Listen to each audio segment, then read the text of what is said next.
네, 오늘은 사랑과 화합의 길을 걸으라 라는 제목으로 말씀을 나누겠습니다.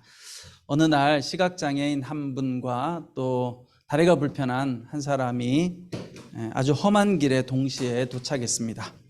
자, 그때 이 시각장애인이 다리가 불편한 사람에게 자기를 좀 도와달라고 부탁을 합니다. 그러자 다리가 불편한 사람이 이렇게 대꾸합니다. 내가 어떻게 당신을 도울 수 있겠습니까? 나도 다리가 아파서 걸어가기가 힘든데 말입니다. 그러면서 이 다리가 불편한 사람이 시각장애인에게 이런 제안을 했습니다. 만일 당신이 나를 업고 간다면 내가 당신의 눈이 되어주겠소. 그러면 당신이 나의 발이 되어주면 우리가 저 어려운 길을 잘 걸어갈 수 있을 것 같아요. 그래서 그 시각장애인이 그 이야기를 들어보니까 좋은 생각인 것 같아요. 그래서 그 다리가 불편한 사람을 업고 그 힘든 길을 잘 지나갔다고 합니다. 여러분, 아주 단순한 이야기지만 이 땅에 살아가는 우리 모두는 사실은 이 두 장애인처럼 다 우리가 불완전한 사람들인 거예요. 겉으로 드러나는 장애인인 것 같지만 우리도 사실은 다 장애가 있는 사람들인 거예요. 그런데 불완전한 우리가 이 땅에서 잘 살아갈 수 있는 방법은 어떻게 해요? 서로 각자가 가진 장점을 가지고 도우면서 살아가면 우리는 잘 살아갈 수 있습니다. 그런데 우리가 서로 어떻게 구심점을 가지고 살아갈 수 있을까? 예수님을 중심으로 해서. 예수님이 우리의 머리가 되시고 우리의 중심이 되면 우리는 함께 갈 수 있어요. 그런데 예수님이 중심이 안 되면 함께 가기가 어렵죠. 생각이 다 달라요. 그렇죠? 다 생각이 다르고 살아가는 삶의 방식이 다른데 오직 하나만 이 땅에서 예수 그리스도에게 우리가 붙들리고 예수님께 순종하면 우리는 함께 갈 수 있습니다. 그래서 하나님께서는 오늘 우리를 다 부르셨어요. 우리를 불러서 교회가 되게 하셨죠. 여러분, 교회는 예수 그리스도를 주로 고백하는 모임이 바로 교회입니다. 하나님께서 우리 연약한 사람들을 다 교회로 부르셨는데 왜 부르셨겠어요? 연약하지만 하나님 안에서 예수님을 머리로 해서 함께 할 때 이 땅 가운데서 하나님의 일을 할 수 있기 때문에 그렇습니다. 자, 그런 점에서 오늘 말씀은 하나님의 부름을 받은 사람들이 어떻게 하나가 될 수 있는지를 말씀하고 있습니다. 먼저 첫 번째는 하나됨을 위하여 오늘 말씀해 보니까 겸손과 온유함으로 하나 되라고 말씀합니다. 여러분, 겸손이라는 말 잘 알고 있죠. 우리가 말씀을 읽다 보면 겸손하라는 말씀이 참 많이 나옵니다. 근데 이 겸손은 뭡니까? 남을 나보다 낮게 여기는 마음이 겸손이에요. 이게 참 쉽지가 않죠. 내가 나은 것 같아. 내가 저 사람보다는 더 많이 알고 있어. 내 생각대로 하면 훨씬 잘 될 텐데, 이런 생각을 우리는 교만이라고 이야기합니다. 예수님께 붙들린 사람은 어떻게 변화되어져야 되는가? 겸손해져야 되는 거예요. 왜냐하면 우리가 다 하나님 앞에서 죄인이기 때문에. 그래서 여러분, 겸손할 수 있는 비결은 내가 죄인됨을 깨닫게 될 때. 말로만 교회 나오니까 여러분 죄인이에요. 회개하셔야 돼요. 왜 자꾸 나보고 죄인이라고 하지? 내가 지난주에 그렇게 잘못한 게 없는데. 근데 여러분, 우리가 죄인이란 건 뭐예요? 하나님과 분열된 상태. 그래서 하나님을 믿지 못하고 하나님을 따르지 않고 내 힘으로 내가 내 삶의 주인으로서 살아가려고 하는 것이 바로 죄인이에요. 자, 이 점에서 우리는 다 죄인이 맞죠? 하나님을 우리가 주인으로 섬기기보다는 내가 어떻게 하면 내 삶을 잘 이끌어갈 수 있을까? 이렇게 생각하기 때문에 사람과 사람 사이에는 갈등이 생기고 어려움이 생기는 거예요. 그런데 하나님 우리를 부르셔서 예수 그리스도를 주라고 고백할 때, 그리고 내가 죄인됨을 인정할 때, 그래서 내 힘으로는 할 수 없습니다. 하나님이 나의 주인이십니다. 하나님이 내 삶을 인도하십니다. 라고 고백하는 사람들은 적어도 나를 내려놓고 하나님 앞에 모든 것을 맡기기 때문에 하나님의 인도하심 가운데 갈 수 있는 거예요. 그래서 여러분, 겸손은 하나님께 모든 것을 맡기는데, 고대 사회에서는 오늘 우리가 쓰는 이 겸손이라는 말이 헬라어로 겸손이라고 하는 단어가 좋은 의미가 아니었다고 이야기합니다. 노예들이 복종할 때 쓰는 단어가 겸손이라는 단어였다는 거예요. 그러니까 겸손이라는 게 우리가 보통 나를 낮추는 거잖아요. 그러니까 노예가 자기를 주인에게 낮추는 걸 겸손이다 이렇게 표현했는데, 이게 어떻게 바뀌었느냐? 예수님께서 이 땅 가운데 인간의 모습을 하고 성육신하셔서 가장 낮고 낮은 모습으로 종의 형체가 되셔서 자기를 비움으로 말미암아 그 예수님 때문에 겸손의 의미가 바뀌게 된 거예요. 그래서 기독교 안에서 겸손이란 건 뭐예요? 하나님 앞에 나를 낮추는 것. 그래서 우리가 겸손할 때 서로 하나가 될 수 있는 거예요. 여러분, 가정에서 또 직장에서 또 우리가 서로 몇 사람이 모였을 때 서로 하나가 될 수 있는, 잘 조화를 이룰 수 있는 방법은 뭐예요? 아, 나보다 저 사람이 나, 그 정도까지 안 돼도 저 사람이 이야기도 들을 게 있어 라고 생각하면 겸손하게 되는 거죠. 근데 여기서 중요한 건 내 이야기를 끝까지 주장하지 않는 것. 여러분, 우리가 서로 모여서 뭘 하다 보면 생각이 다르고 이야기가 다른데 내 이야기를 끝까지 하다 보면 어떻게 돼요? 하나가 되는 것이 어려워져요. 그럴 때 아하, 저 사람도 나보다 나을 수 있지, 이렇게 할 때 우리는 서로 하나가 될 수 있다는 거예요. 또 오늘 말씀해 보면 온유하라고 이야기합니다. 온유는 무엇입니까? 다른 사람을 향하여 친절하고 부드럽게 대하는 것이 온유입니다. 여러분, 가는 말이 고와야 오는 말도 곱다 이런 게 있잖아요.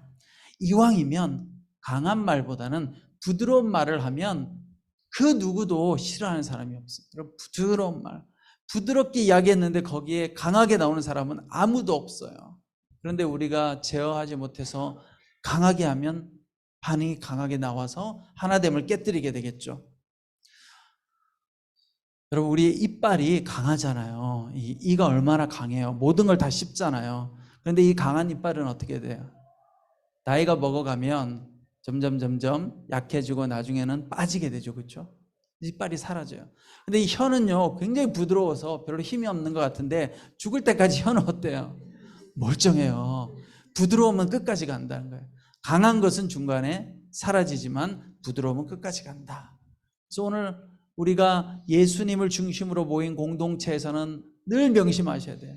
내가 온유함으로 대할 때, 또 겸손함으로 대할 때 이 안에 하나 될 수 있는데, 그 온유함과 겸손함의 모델이 바로 예수 그리스도죠. 그렇죠? 예수님께서 나는 겸손하니, 나는 온유하니 라고 말씀하셨잖아요. 그 예수님의 모습을 따라갈 때 우리는 하나 되는, 여러분, 하나됨이 왜 필요해요? 하나 될 때 거기에 하나님께서 역사하시고 하나님께서 일하시기 때문에 그것이 참된 축복이 되는 것입니다.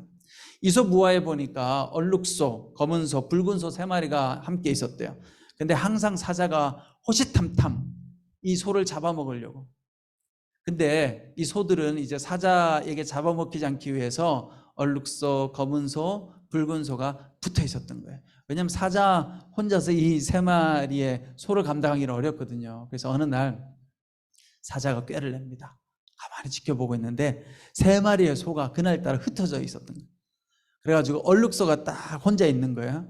사자가 얼룩소에게 싹 다가갑니다. 다가가서 얼룩소에게 이야기하죠. 얼룩소야, 저기 붉은 소가 너희 3마리의 소 중에 가장 자기가 힘이 세다고, 자기 때문에 3마리의 소들이 다 안전하다고 아주 교만하게 이야기하더라. 이렇게 이야기하니까 얼룩소가 어떤 마음이 들어요? 화가 나는 거죠. 아니, 우리 3사람이 다 힘을 합쳐가지고 그동안 서로 보호를 했는데 감히 저기 붉은 소가 자기 때문에 됐다고 저렇게 교만하게 말하다니 좀 화가 나기 시작했어요. 자, 이번에는 사자가 어떻게 해요? 검은 소하고 붉은 소한테 가는 거예요. 야, 검은 소야, 붉은 소야, 내가 들어보니까 저기 얼룩소가 자기가 제일 힘이 세고 자기가 잘나가지고 3마리의 소들이 안전하다고 말하는데 그게 정말 맞아? 이렇게 물어본 거예요. 사자가 이간질 시킨 거죠. 그랬더니 듣고 있는 붉은 소가 어때요? 검은 소하고 되게 기분이 나쁜 거예요. 아니, 우리가 다 열심히 노력해가지고 지금 외부 침입자로부터, 사자나 호랑이로부터 안전하게 있었는데 감히 자기 때문에 됐다고? 기분이 나쁜 거예요. 그래가지고 이 붉은 소가 화가 나기 시작해가지고 얼룩소를 찾아가서 따집니다. 그래서 서로 막 싸우게 되는 거죠. 검은 소가 중간에서 말리지만 안 돼요, 서로. 그래서 결국은 서로 싸워가지고 다 뿔뿔이 흩어졌다는 거예요. 그러니까 어떻게 하겠어요? 사자가 잘 됐다 하고 한 마리씩 찾아가서 다 잡아먹었다고 합니다. 네, 이솝 우화에 나오는 이야기인데, 여러분 이것처럼 교만하면, 겸손하지 않고 교만하면 사탄이 역사하는 거예요. 분열하게 되는 거예요. 사탄이 우리를 분열시키는 가장 좋은 방법은 뭐예요?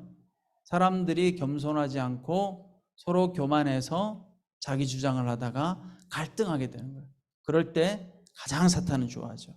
우리가 하나님의 공동체 안에서 겸손함으로, 온유함으로, 여러분 이것이 우리가 사실은 예수님 안에서 자라가야 될 우리의 성품이에요, 여러분. 물론 다 우리는 겸손하고 온유한 것이 바람직하다고 생각하지만 참 쉽지가 않죠. 노력해야 되는 거죠. 예수 그리스도를 바라보면서. 두 번째는 바울 사도는 오래 참음으로 용납하라 라고 이야기합니다. 우리가 신앙생활도 마찬가지고 인생을 살아가는 데 있어서 오래 참음이 참 중요합니다. 여러분 인내해가지고 손해볼 건 없어요. 저도 경험해 보니까요, 참아서 손해볼 건 없는데 이 참지 못해가지고 서운하고 속상하다고 하고 싶은 이야기를 다 하면 어떻게 돼요? 갈등이 생기죠. 조금만 참을 걸, 조금만 더 기다릴 걸 괜히 오해해가지고, 그래서 오해해서 가서 또 내가 한마디 하고 나면 그 다음에 어떻게 해요? 또 관계가 어려워지고 여러 가지 상황이 복잡해져요. 여러분 인내보다 더 좋은 건 없어요. 힘들죠. 그러나 인내가 우리에게 정말 필요한 덕목의 신앙생활하는 데 있어서, 또 여러분 오래 참다 보면 하나님의 역사를 경험할 수 있어요. 그런데 우리는 참지 못해서 기도하다가 포기하죠. 기도해도 소용이 없어.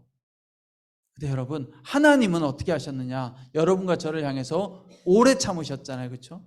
오래 참으셨고 예수님께서도 여러분과 저를 향해서 인내하셨잖아요. 그래서 예수님께서 십자가를 지셨죠. 인내하셨기 때문에 예수님께서는 십자가를 지셨고 지금도 하나님께서 우리를 향해 인내하고 계시면서 하나님의 사랑을 우리에게 전하고 있습니다. 자, 그래서 여러분 중요한 것은 옳은 말을 한다고 해서, 바른 말을 한다고 해서 좋은 것이 아니라 인내하면서 상대방의 잘못을 용납하고 수용해 주다 보면 변화가 일어나게 돼 있어요.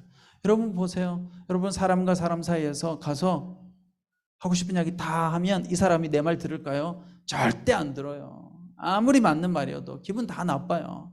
그런데 내가 이 사람을 평소에 내가 좀 마음이 서운해도 수용해주고 품어주고 그렇게 기다려주고 따뜻하게 대해주면 그 다음에 어떻게 해요? 사람의 마음이 녹아서 변화가 일어나는 거예요.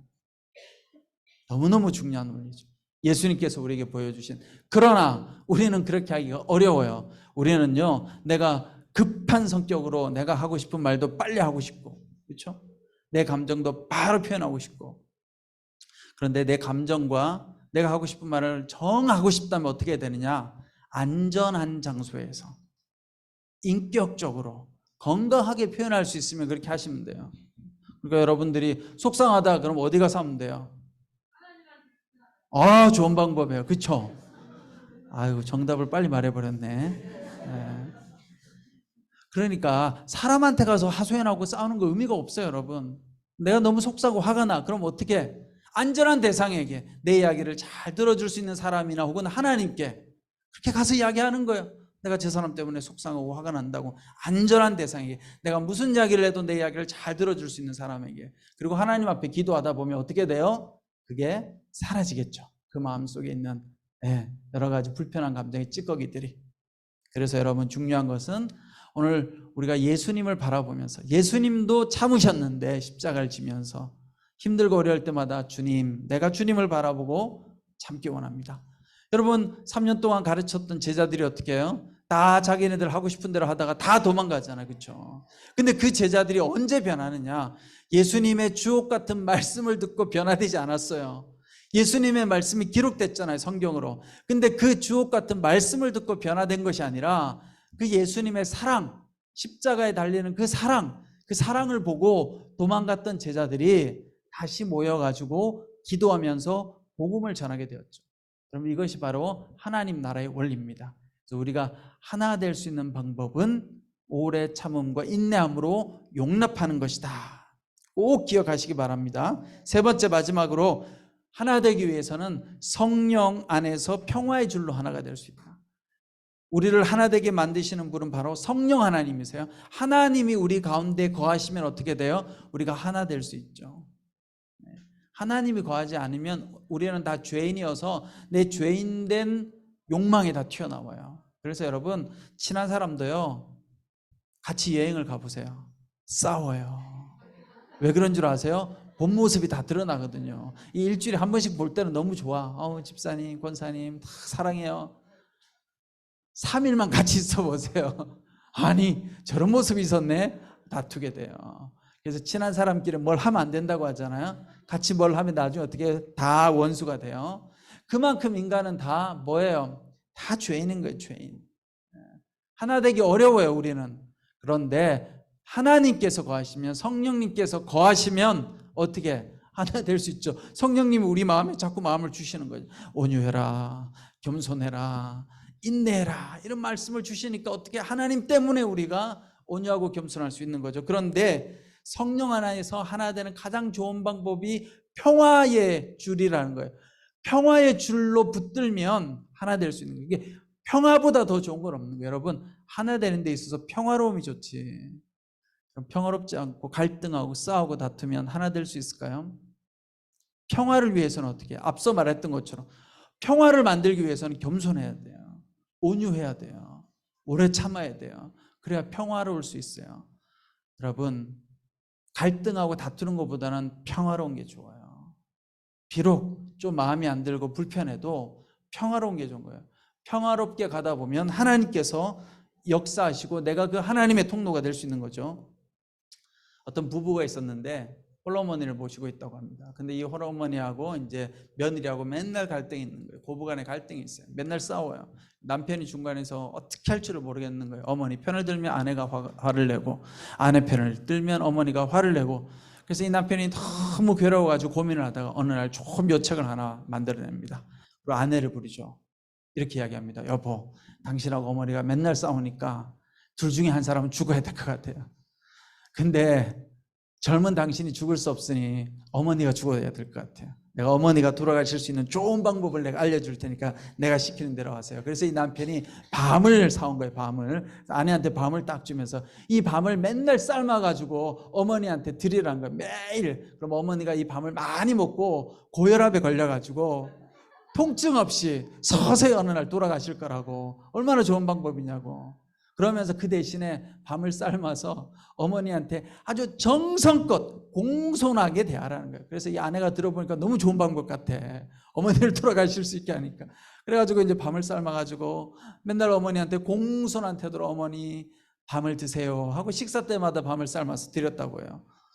첫날에는 어머니 입장에서, 시어머니 입장에서 갑자기 며느리가 공손해지니까 이게 무슨 일이지 하고 의아한데 일단은 공손하게 밤을 삶아서 주니까 맛있게 먹었죠. 그런데 그 다음 날도 또 며느리가 어떻게 해요? 공손한 태도로 또 밤을 삶아서 오는 거예요. 그렇게 며칠이 지나다 보니까 이 시어머니 마음속에 어떤 마음이 드느냐? 그동안 며느리를 미워했던 마음이 너무 미안한 거예요. 저렇게 천사 같은 며느리를 내가 미워하다니 내가 미쳤지. 그래가지고 이 시어머니 마음이 싹 풀어지면서 이 며느리하고 잘 지냈다고요. 이제 시간이 지나니까 평화로워졌죠. 그렇죠? 며느리는 일단 밤을 열심히 삶아서 드리면 언젠가는 돌아가실 거니까 공손하게 하고, 시어머니는 또 감동을 받아서 며느리한테 잘 대하니까 평화롭게 됐다는 거예요. 그러다가 또 시간이 더 지났는데 어느 날 이 며느리가 남편한테 이야기하는 거예요. 여보, 이제 나 더 이상 이 밤을 삶아서 어머니에게 못 드리겠어요. 왜 그러세요? 그랬더니 아니 저렇게 착하고 저렇게 좋은 시어머니를 내가 나쁜 마음을 먹었다는 게 너무 미안해요. 왜냐하면 시어머니가 잘 대해주니까 며느리도 마음이 풀리고 그동안 미워했던 것이 다 해결된 거예요. 그리고 저렇게 좋은 시어머니를 내가 왜 그렇게 미워했을까?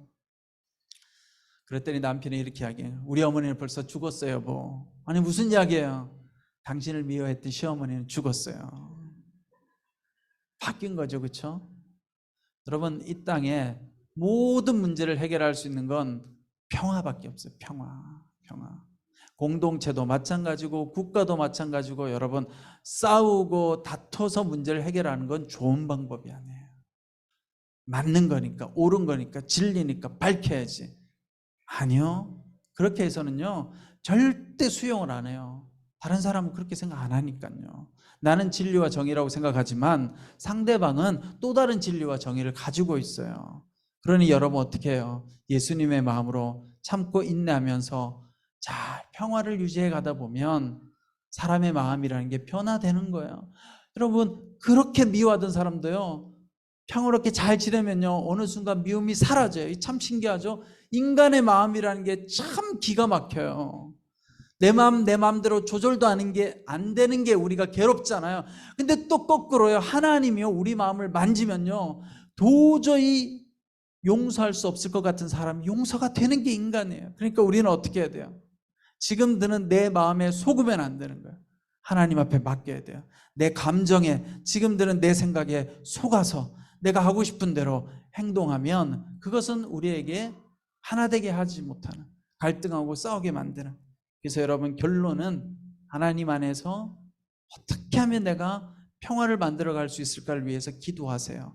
오늘 실패해도 괜찮아요. 또 기도하면 돼요. 하나님, 내가 평화를 만들어가는 것이 참 힘듭니다. 겸손한 것, 나를 낮추는 것, 온유하게 대하는 것이 참 힘듭니다. 하나님의 도우심을 구합니다. 주님, 나를 도와주십시오. 여러분 실패해도 괜찮아요. 또 시작하면 돼요. 오늘부터 또 시작하면 돼요. 하나님께서는 우리가 언제든지 다시 일어나서 하나님의 손을 붙들면 하나님께서는 우리를 붙드시고 선한 길로 인도하실 줄 믿습니다. 여러분 모두가 이번 한 달 동안 남은 올해 앞으로 여러분들의 인생 가운데 늘 하나님 안에서 겸손함으로, 온유함으로, 또 오래 참음으로, 용납함으로, 또 평화로움으로 늘 하나됨을 추구하는 여러분 되시기를 축원합니다. 기도하겠습니다. 지금은 우리 주 예수 그리스도의 은혜와 하나님 아버지의 그 크신 사랑과 성령님의 감동 감화 위로 교통하심의 역사가 날마다 성령님의 음성을 들으며 하나 되는 공동체를 꿈꾸며 나아가기 원하는 우리 모든 성도님들 한 분 한 분 머리 위에, 그 가정과 자녀들과 모든 삶의 터전 위에 지금부터 영원토록 함께 하시기를 간절히 축원하옵나이다. 아멘.